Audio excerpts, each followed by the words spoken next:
প্রধানমন্ত্রীর মদদেই ছাত্র আন্দোলনে সব হত্যাযজ্ঞ হয়েছে বলে মন্তব্য করেছেন বিএনপির সিনিয়র যুগ্ম মহাসচিব রুহুল কবির রিজভী।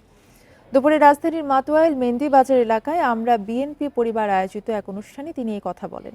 রিজভী বলেন, শেখ হাসিনা যদি দেশের মানুষের কল্যাণ করতেন, তার মধ্যে যদি সততা থাকতো, তাহলে তিনি দেশ ছেড়ে যেতেন না। আওয়ামী সরকারের পতনে দেশে যে স্বস্তির বাতাস বইছে সেটি চলমান রাখতে অন্তর্বর্তী সরকারকে উদ্যোগ নেওয়ার আহ্বান জানান তিনি। এছাড়া পরাজিত স্বৈর শাসকের দোসররা যেন আবার মাথা চাড়া দিয়ে উঠতে না পারে, সেজন্য জনগণকে সজাগ থাকার আহ্বান জানান বিএনপির যুগ্ম মহাসচিব। এ সময় ছাত্র আন্দোলনে নিহত ৩ জনের পরিবারের সদস্যদের মাঝে আর্থিক সহায়তা প্রদান করা হয়।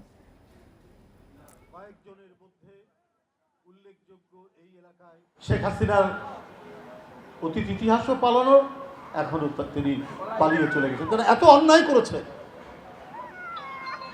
এত অন্যায্য কাজ করেছেন, এত অপরাধ করেছেন, তার কোনো শেষ নাই। আপনি একটা শ্রমিকের রক্ত আপনি ঝরাতে দ্বিধা করেননি, একটা রিক্সা চালকের রক্ত দ্বিধা করেননি, যে দিন আনে দিন